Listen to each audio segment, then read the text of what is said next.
हिंदुजा परिवार को, श्री अशोक हिंदुजा जी को, श्री प्रकाश हिंदुजा जी को, श्री धीरज हिंदुजा जी को और उनकी पूरी परिवार के सदस्यों को, जिन्होंने उत्तर प्रदेश सरकार पर विश्वास किया और अपने इस निवेश के लिए उत्तर प्रदेश को चुना। और उत्तर प्रदेश में राजधानी में अपने आप में यह एक अत्यंत महत्वपूर्ण इन्वेस्टमेंट उत्तर प्रदेश के लिए है। यह निवेश इस बात को प्रदर्शित करता है कि वही उत्तर प्रदेश है। 2017 के पहले इस उत्तर प्रदेश में क्या स्थितियां थी? अराजकता चरम पर थी। निवेश की बात तो दूर, जो निवेश था वह भी यहां से पलायन करने के लिए पूरी तरीके से तैयार बैठा था कि अवसर मिले वो यहां से बाहर का रास्ता तैयार करें। 2017 में हम लोग आए थे, हम लोगों ने कहा था उस समय कि उत्तर प्रदेश तो अनलिमिटेड पोटेंशियल का प्रदेश है। अपने राजनीतिक स्वार्थों के लिए कुछ लोगों ने इसे बदनाम किया होगा, इसके सामने पहचान का संकट खड़ा किया होगा। लेकिन मित्रों, आज मैं कह सकता हूं कि उत्तर प्रदेश अब अनलिमिटेड पोटेंशियल का नहीं, बल्कि उस पोटेंशियल को रिजल्ट में बदलने वाला, यानी संभावनाओं को परिणाम में बदलने वाला प्रदेश बन चुका है। और उत्तर प्रदेश में पिछले 8-8.5 वर्ष के अंदर हुआ परिवर्तन इस बात का उदाहरण भी हम सबके सामने प्रस्तुत करता है। यह प्लांट अपने आप में आपने देखा होगा, प्रदेश की राजधानी लखनऊ में लगा है। आज उत्तर प्रदेश के सभी 75 जनपदों में भारी पैमाने पे निवेश हो रहा है। बेहतर कनेक्टिविटी है। देश के एक्सप्रेसवे का 55% एक्सप्रेसवे आज के दिन पे उत्तर प्रदेश के पास है। देश के अंदर सर्वाधिक सिटी में मेट्रो का संचालन पब्लिक ट्रांसपोर्ट के लिए उत्तर प्रदेश कर रहा है। देश का सबसे बड़ा रेल का नेटवर्क भी उत्तर प्रदेश के अंदर है। देश के अंदर बन रहे 2 डेडिकेटेड फ्रेट कॉरिडोर, ये दोनों उत्तर प्रदेश से होकर के जा रहे हैं। और इस फ्रेट कॉरिडोर पर उत्तर प्रदेश का लॉजिस्टिक टर्मिनल और लॉजिस्टिक एंड ट्रांसपोर्ट हब को भी विकसित करने का कार्य आज उत्तर प्रदेश के अंदर हो रहा है। उत्तर प्रदेश देश की पहली रैपिड रेल भी चला रहा है और देश की पहली वाटरवे का संचालन भी उत्तर प्रदेश के अंदर हो चुका है। आज जब देखेंगे तो ये वही उत्तर प्रदेश है। 17 के पहले पहचान का मोहताज था, उपद्रव से ग्रसित था। आज उपद्रव नहीं, आज उत्सव का प्रदेश है। कोई महीना नहीं और कोई सप्ताह नहीं जब प्रदेश के अंदर उत्सव जैसा माहौल न हो, और वह स्थिति हम सबके सामने है। अब उत्तर प्रदेश बीमारू राज्य नहीं है।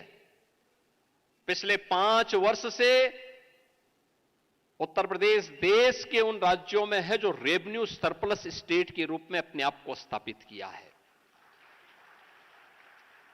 यह तब हुआ है जब आदरणीय प्रधानमंत्री जी का मार्गदर्शन और नेतृत्व है, हमारे केंद्रीय नेतृत्व का निरंतर मार्गदर्शन उत्तर प्रदेश को प्राप्त होता है और उस दिशा में किए गए दृढ़ निश्चय से लिए गए फैसले, साफ नियत, स्पष्ट सोच ने आज उत्तर प्रदेश को fearless business, ease of doing business और ट्रस्ट ऑफ डूइंग बिजनेस, ये आज इस नए उत्तर प्रदेश की पहचान बन चुकी है। अब यहां पे पॉलिसी पैरालिसिस का शिकार उत्तर प्रदेश के अंदर कोई निवेशक नहीं हो सकता। बल्कि उत्तर प्रदेश के अंदर आज के दिन पर हमारे पास 34 सेक्टोरियल पॉलिसीज हैं, जिसके माध्यम से कोई भी निवेशक आकर के हर एक सेक्टर में अपना निवेश कर सकता है और उस निवेश के माध्यम से उत्तर प्रदेश के विकास की इस यात्रा में अपना योगदान दे सकता है। आदरणीय प्रधानमंत्री जी ने देश की आजादी के अमृत महोत्सव के अवसर पर भारतवासियों के सामने विजन 2047 रखा था। विजन 2047 हर भारतवासी का संकल्प वर्ष है और वह संकल्प वर्ष एक विकसित भारत का, एक आत्मनिर्भर भारत का, यह प्लान मेक इन इंडिया के साथ ही आत्मनिर्भर भारत की प्रधानमंत्री जी के उन संकल्पों को भी आगे बढ़ाने की दिशा में किया गया एक महत्वपूर्ण कदम है। आज Uttar Pradesh industry first and investor first के दृष्टिकोण से न केवल देश के बल्कि दुनिया के हर एक इन्वेस्टर का एक महत्वपूर्ण पसंद बन चुका है। हमारे पास आज के दिन पर पिछले 8-9 वर्षों के अंदर उत्तर प्रदेश के अंदर 45 लाख करोड़ रुपए के निवेश के प्रस्ताव आए, जिनमें से 15 लाख करोड़ का हम ग्राउंड ब्रेकिंग करा चुके हैं। लगभग 6 लाख करोड़ का हमारे पास वर्तमान में तैयार है, अगले महीने हम उसका ग्राउंड ब्रेकिंग कराने जा रहे हैं और 5 लाख की अभी पाइपलाइन में और है, जिसको हम उत्तर प्रदेश के अंदर ग्राउंड ब्रेकिंग करवाएंगे। आज उत्तर प्रदेश देश की जीडीपी में 9.5% का योगदान कर रहा है और अब उत्तर प्रदेश की जो जीएसडीपी है वह लगभग 36 लाख करोड़ रुपए की अब यह देश के अंदर इस वित्तीय वर्ष के अंत तक तैयार हो जाएगी। वित्तीय अनुशासन भी है और बेहतर वित्तीय प्रबंधन के साथ उत्तर प्रदेश आज देश के अंदर एक लक्ष्य को लेकर के चला है कि हमें देश को, प्रधानमंत्री जी ने 2027 में भारत की अर्थव्यवस्था को $5 ट्रिलियन की इकोनॉमी के रूप में बदलने के लिए कहा है, तो उत्तर प्रदेश ने भी लक्ष्य तय किया है कि 29-30 में उत्तर प्रदेश $1 ट्रिलियन की इकोनॉमी बनेगा और $1 ट्रिलियन की इकोनॉमी की दिशा में किए जाने वाले प्रयास का आज यह एक महत्वपूर्ण केंद्र बिंदु है। अब यूपी ग्लोबल इलेक्ट्रॉनिक्स एवं आईटी हब बनने की राह पर तेजी के साथ आगे बढ़ा है। देश के मोबाइल मैन्युफैक्चरिंग का 55% उत्तर प्रदेश के अंदर बन रहा है। इलेक्ट्रॉनिक आइटम देश के अंदर 60% उत्तर प्रदेश के अंदर बन रहे हैं।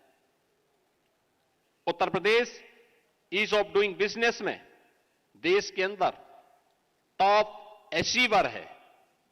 MSME, EI, semiconductor, cyber, robotics, electric vehicle, agritech, fintech, deep tech, health take, tourism व हॉस्पिटैलिटी, डिफेंस, मैन्युफैक्चरिंग और स्पोर्ट्स जैसे क्षेत्रों में भी आज उत्तर प्रदेश तीव्र गति से आगे बढ़ा है। आज उत्तर प्रदेश में 18,000 से अधिक स्टार्टअप हैं, 76 इंक्यूबेटर हैं, 7 सेंटर ऑफ एक्सीलेंस हैं और 8 यूनिकॉर्न वर्तमान में उत्तर प्रदेश के अंदर कार्य कर रहे हैं। यह अशोका लीलैंड का ईवी मैन्युफैक्चरिंग प्लांट, यह हमारे लिए एफडीआई और फॉर्च्यून 500 पॉलिसी का यह पार्ट है। 17 के पहले उत्तर प्रदेश के अंदर जब हम लोग एफडीआई की बात करते थे तो वह उसका अंश यूपी के अंदर बहुत कम था, बहुत थोड़ा सा है, यानी जिसको आप कह सकते हैं ऊंट के मुंह में जीरा जैसा था। लेकिन आज उत्तर प्रदेश ने इस दिशा में अपनी इस पॉलिसी के माध्यम से बड़े पैमाने पे एफडीआई को और फॉर्च्यून 500 को इस फील्ड में आकर्षित किया है और उसी का परिणाम है कि आज उत्तर प्रदेश के अंदर ये सारी चीजें यहां पर देखने को मिल रही हैं।